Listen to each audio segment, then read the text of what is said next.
জঙ্গলিপুরের জঙ্গল দেখা যাচ্ছে, পাখিরা সবাই কাজ করছে। টুনি খুব সুন্দর একটা কাঠের বাড়ি বানাচ্ছে, হাতুড়ি দিয়ে ঠক ঠক করে পেরেক ঠুকছে। আর ঠিক পাশের মরা আম গাছে কালুয়া কাক একটা ডালে শুয়ে পা দোলাচ্ছে আর গান গাইছে। আকাশে তিহরে পাখি, আমি কেন কাজ করি, ঘুমে ঘুমে কেটে যাক আমার এই জিন্দেগি। জীবনটা যদি এমন প্রতিদিন হতো। এমন সময় গাছের উপর থেকে একটা বড় ঝাড়ু এসে সোজা কালুয়ার মুখের উপর পড়ে। কালুয়া চমকে উঠে ডাল থেকে নিচে পড়ে যায়। টিকলি হলো কালুয়ার বউ।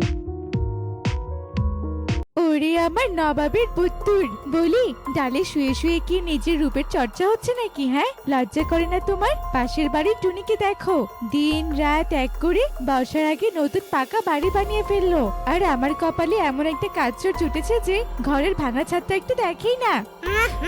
ওগো গিন্নি, তুমি শুধু শুধু হাইপার হও। টুনি হলো সাইজে ছোট পাখি, তাই ওর টেনশন বেশি।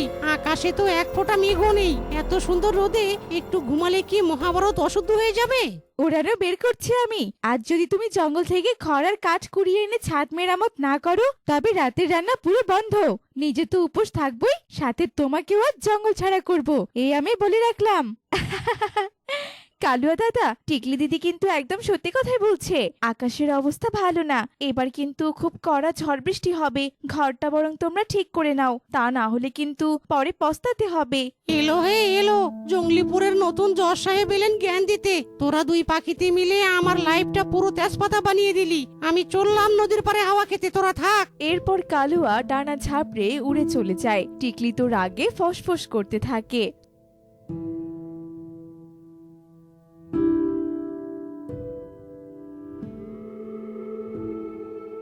টিকলি দিদি, কালুয়া দাদাকে বোঝাও, এখনো সময় আছে, নইলে যে পরে পস্তাতে হবে।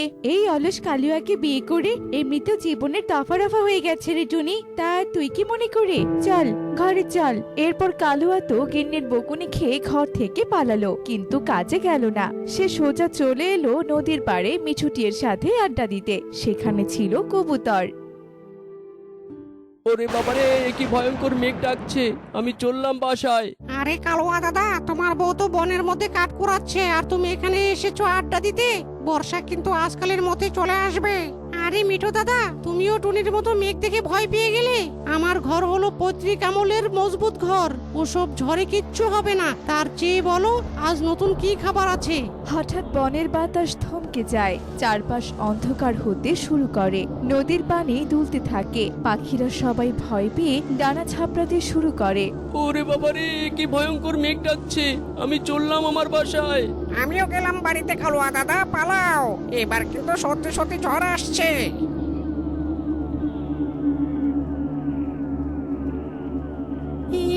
কি সত্যি সত্যি মেঘ ডাকছে নাকি?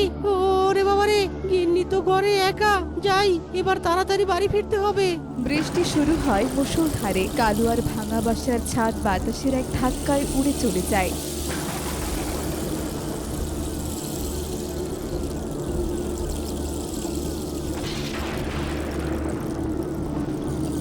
ঘরের ভেতরে টিকলি একটা পাতির মাথায় দিয়ে কোনায় বসে কাঁদছে। ওরে আমার পণ্ডিত জামাই, এসেছো তুমি? দেখো, তোমার আলস্যতার জন্য আজ আমার বাপের বাড়ির দেওয়া সব সোফা, খাট, আলমারি সব ভিজে শেষ, ছাদ তো উড়ে গেছে। এবার যদি আরো ভেঙে পড়বে। ও গিন্নি, এখন আমায় মেরো না, বাতাসে আমার ডানার সব পালক সোজা হয়ে গেছে। এই দেয়াল তো এখনই ভেঙে পড়বে। চলো এখান থেকে পালাই। কোথায় পালাবে শুনি? এই ঝড়ে কার বাড়িতে যাবে? হ্যাঁ, কেন? পাশের বাড়ির টুনির নতুন পাকা বাড়ি আছে না, চলো ওর বাড়ি গিয়ে আশ্রয় নিই।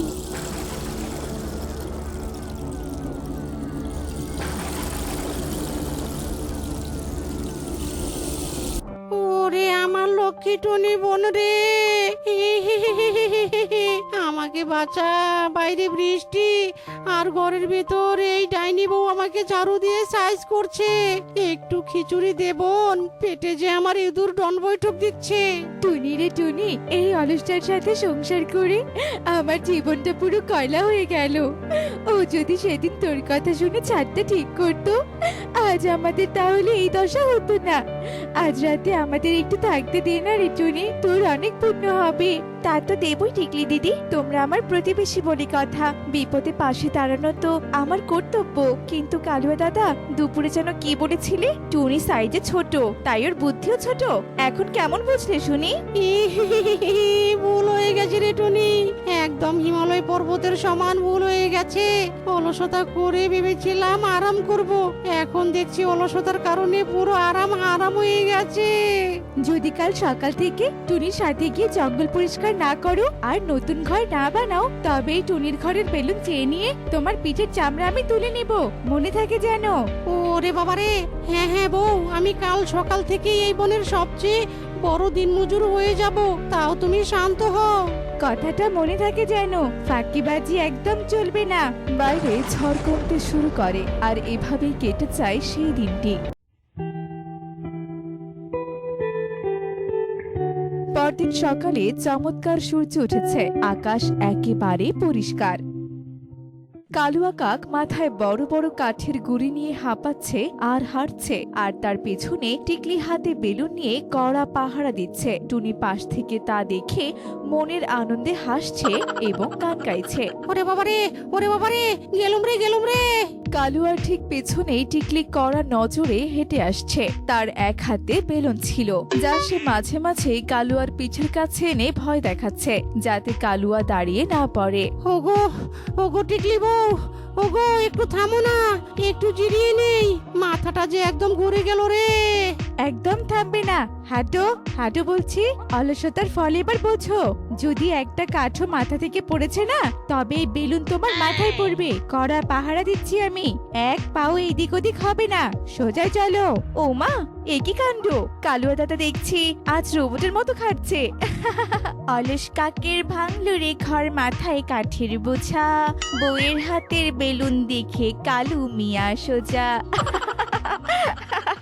হাসিস না টুনি, হাসিস না, আর কখনো অলসতা করবো না রে।